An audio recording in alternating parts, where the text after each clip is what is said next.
Governor DeWine did prolong or extend the stay-at-home order, and we got the word from the bishops of Ohio that they're going to extend the public suspension of celebrations of Mass, or suspends public celebrations of Mass until after May 3rd. So that weekend of May 2nd and 3rd, there will be no public celebrations of Mass, but we'll pray to God that we can come back after that first weekend. Then maybe would be the 9th and the 10th of May. Got to keep checking my calendar.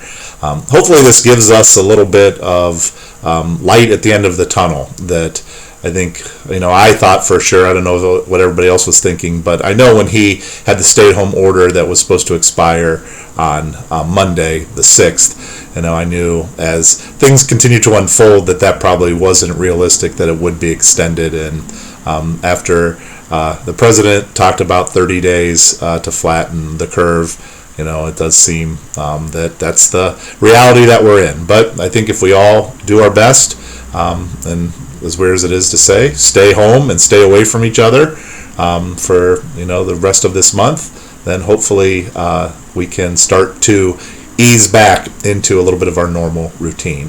It's interesting. I guess a announcement for just kind of scheduling purposes. There is Stations of the Cross this evening at 6:30, and I do believe I've worked out how to do to have the reflections up that you can follow along with images of the stations, and I'll just be in a little box down in the corner of the screen, kind of leading them, so you can pray along maybe a little bit better. You can sing along then too with the Stabat Mater. Those verses are available there.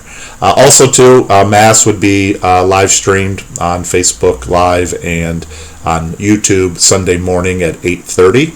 We'll keep that going. Next week, we will be live streaming on Facebook and YouTube our Holy Week celebration. So there won't be a Mass on Wednesday, but Thursday evening Mass of the Lord's Supper at 6:30.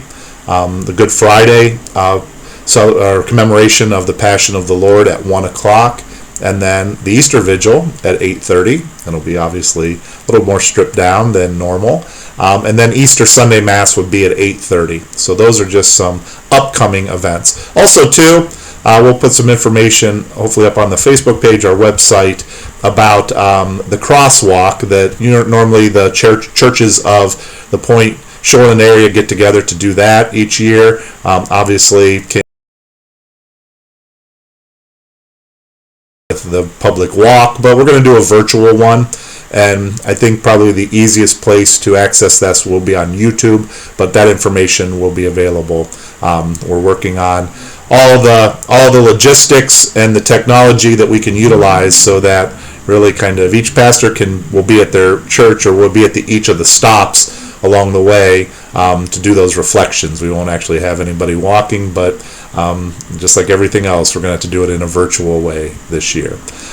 So that's just kind of some idea of what will be coming up in these next few days and next week during Holy Week. So hopefully everybody's preparing for that. Just a brief little comment on today's Gospel reading.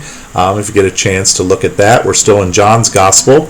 And it's a continuation of where we've been the last couple days, with Jesus having kind of this back and forth with the Jewish leaders. And yesterday he had claimed divinity by using that title of God, I am. So now they pick up rocks to stone him, and he does a little kind of common sense things. He challenges them with what good deed are they stoning him for, of all the good deeds they've seen. He's just doing the works of his Father.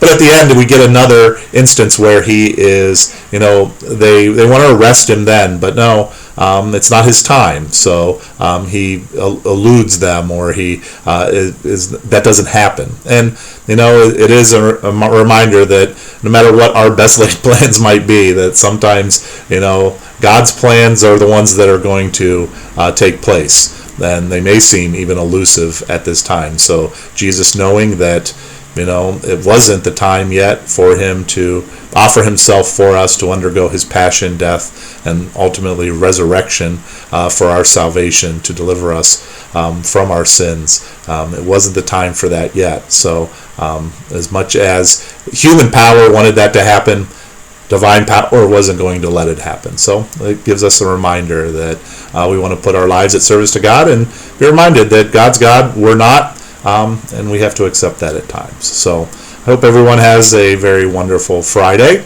a great day for extra prayer, fasting, and almsgiving, and also that abstaining from meat this day. So be assured of my continued prayers for you. Please pray for me, and I'll see you this evening at 6:30 for Stations of the Cross.